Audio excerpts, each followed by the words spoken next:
أهلا بيكم معانا في تحليل جديد النهاردة. عندنا موضوع شائك شوية، تصريحات نقدر نقول جريئة جدا من الكابتن عصام الحضري. الكلام جه من مقابلة ليه في برنامج النهار انتي على يوتيوب وعملت ضجة كبيرة.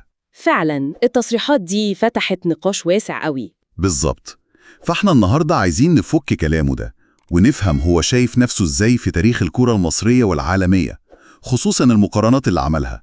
يعني خلينا ندخل في الموضوع على طول. تمام. والنقطة الأهم إن التصريحات دي لمست وتر حساس عند ناس كتير، فكرة مين الأسطورة وإيه معاييرها. هنحاول نشوف هو بنى كلامه على إيه بالظبط. طيب نبدأ بأكتر حتة عملت قلق وجدل، لما قال إن هو ومحمد صلاح بس هم الأساطير المصرية على مستوى العالم. حتى المذيعة نفسها استغربت جدا في المقابلة. أيوة، النقطة دي كانت مفاجأة. هو برر ده حسب كلامه بإن الفيفا نفسها معترفة بيه وبإنجازاته. هو شايف إن مقاييس الفيفا دي هي اللي بتحدد مين أسطورة عالمية ومين لأ. يعني هو حتى في نقاش مع محلل تاني أحمد الرواص أصر إنه أسطورة بره مصر كمان. وهنا تيجي نقطة تانية مهمة، دفاعه عن إنه يشكر في نفسه. قال جملة صريحة: لو مش هشكر في نفسي مين هيشكر؟ يعني هو شايف إن ده حقه تماماً يتكلم عن تاريخه وألقابه في أي وقت، ومش مجرد إنه بيدور على ترند وخلاص. بصراحة ده بيوضح رغبته إنه هو اللي يكتب قصة تاريخه بنفسه. بيستخدم الإنجازات اللي بيعتبرها موثقة دولياً، يعني من الفيفا زي ما بيقول، كدليل قاطع ضد أي آراء تانية أو ضد فكرة التواضع اللي ممكن الناس تتوقعها. وده خلينا نسأل، هو إزاي فرق بين الأساطير؟ يعني هو ذكر أسماء كبيرة زي أحمد حسن، أبو تريكة، وائل جمعة، الكابتن حسن شحاتة، وقال دول أساطير طبعاً. لكن لما جه عند الكابتن الخطيب قال إنه أسطورة مصرية وعربية وأفريقية بس مش عالمية. التفرقة دي لافتة قوي. مظبوط. وده بيرجعنا لنفس النقطة، المعيار اللي هو حطه، اللي هو بيعتقد إنه معيار الفيفا.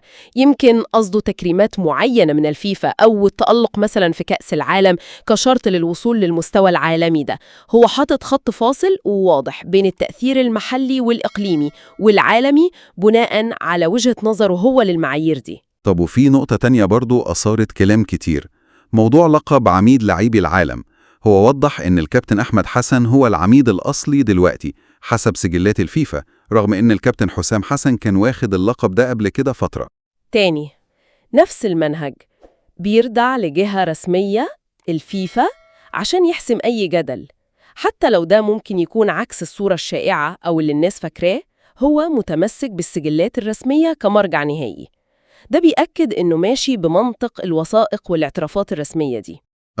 بس السؤال بقى، هل المنطق ده، يعني الاعتماد الكلي على الأرقام والسجلات الرسمية، بيقنع الجمهور العادي، جمهور الكورة اللي ممكن يكون عنده معايير تانية خالص عاطفية وشعبية لتعريف الأسطورة؟ هي دي بالظبط نقطة الخلاف الجوهرية. في صدام واضح بين التقييم المبني على الأرقام والإنجازات الرسمية، والتقييم اللي بيعتمد على الحب، المهارة اللي الجمهور شايفاها، الولاء للنادي، حاجات كتير تانية.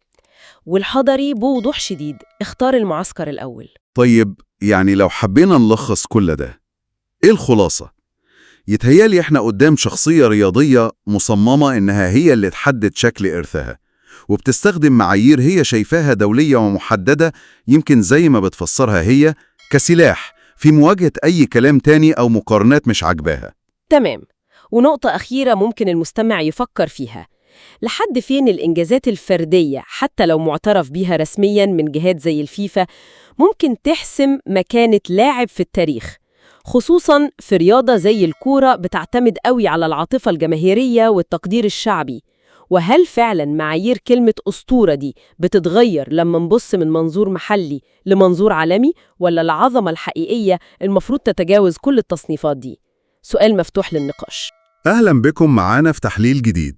النهاردة هنتكلم عن قصة يمكن ناس كتير متابعاها، قصة وسام أبو علي والنادي الأهلي المصري. في كلام مؤخرا ومصادر بتتكلم عن احتمالية إنه يسيب النادي اللي هو نقدر نقول ساهم بشكل كبير في شهرته دي. أهلا بك. وهي فعلا قصة مثيرة للاهتمام، يعني بتوضح حاجات كتير بتحصل في عالم الكورة اليومين دول. المصدر اللي بنعتمد عليه بيشرح إزاي وسام أبو علي ده، اللي ما كانش معروف قوي قبل كده، إزاي بقى لاعب مهم بفضل وجوده في الأهلي، ودلوقتي في، خلينا نقول، جدل حوالين عقده ومستقبله. وده بالظبط اللي عايزين نفهمه النهاردة.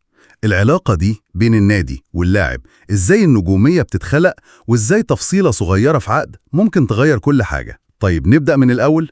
وضع وسام كان ايه قبل الأهلي حسب المصدر ده؟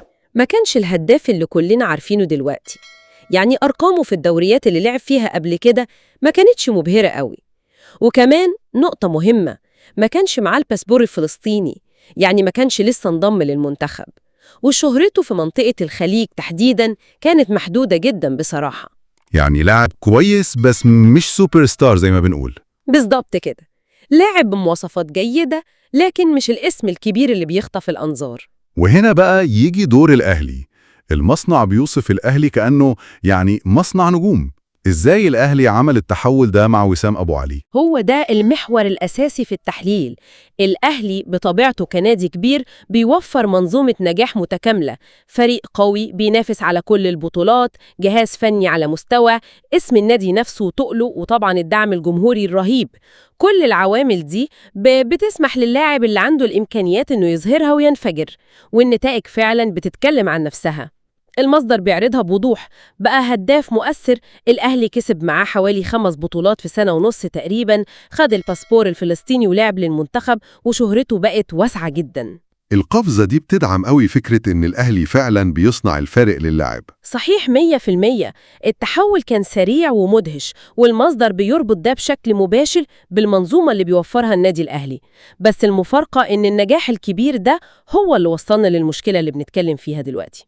تمام. وهنا نوصل لصلب الموضوع بقى. الكلام عن إنه ممكن يمشي، والمشكلة اللي في العقد بتاعه واللي المصدر بيركز عليها قوي. إيه هي المشكلة دي بالتحديد؟ المشكلة الأساسية واللي التحليل بيعتبرها جوهرية هي قيمة الشرط الجزائي في عقده مع الأهلي. المصدر بيقول إنها 600 ألف دولار. 600 ألف دولار بس؟ ده يعتبر يعني مبلغ قليل جدا في سوق اللعيبة دلوقتي، خصوصا للاعب بالمواصفات دي وبالنجاح اللي حققه مؤخرا. قليل جدا جدا. المصدر بيستخدم تعبير إنه ما ياكلوش عيش، يعني مبلغ زهيد قوي مقارنة بقيمته الحقيقية دلوقتي، سواء فنيا أو حتى تسويقيا. والشرط الجزائي المنخفض ده بيعمل إيه؟ بيخلي الموضوع سهل للأندية تانية، صح؟ بالظبط، التحليل بيوضح إن ده بيفتح الباب على مصراعية لأندية تانية، وخصوصاً اللي المصدر بيسميها أندية الشركات، اللي معاها سيولة مادية كويسة، إنها تيجي تدفع 600 ألف دولار دي وتاخد اللاعب. وطبعاً ممكن يغروا اللاعب نفسه براتب أعلى بكتير من اللي بياخده في الأهلي. وده بيحط إدارة الأهلي في موقف صعب جدا. إزاي يتعاملوا مع الوضع ده؟ المصدر طرح سيناريوهات. هو استعرض كذا احتمال أو كذا استراتيجية ممكنة. في خيار إنهم يوافقوا على رحيله، يمكن من منطلق إن الأهلي مش بيقف على لاعب، ولو اللاعب نفسه مركز إنه عايز يطلع يجرب تجربة احترافية جديدة ممكن يسيبوه. طيب وفي خيار تاني؟ الخيار التاني واللي التحليل برضه بيطرحه هو محاولة تعظيم المكسب المادي. يعني إيه؟ يعني بدل ما ياخدوا 600 ألف بس، ممكن يفتحوا الموضوع لمزايدة غير رسمية بين الأندية اللي عايزاه، يحاولوا يوصلوا لأعلى سعر ممكن، أو حتى يفرضوا على اللاعب البقاء لو ما فيش عرض مناسب يوصل للقيمة اللي هم شايفينها عادلة. تبقى رسالة كمان للمستقبل.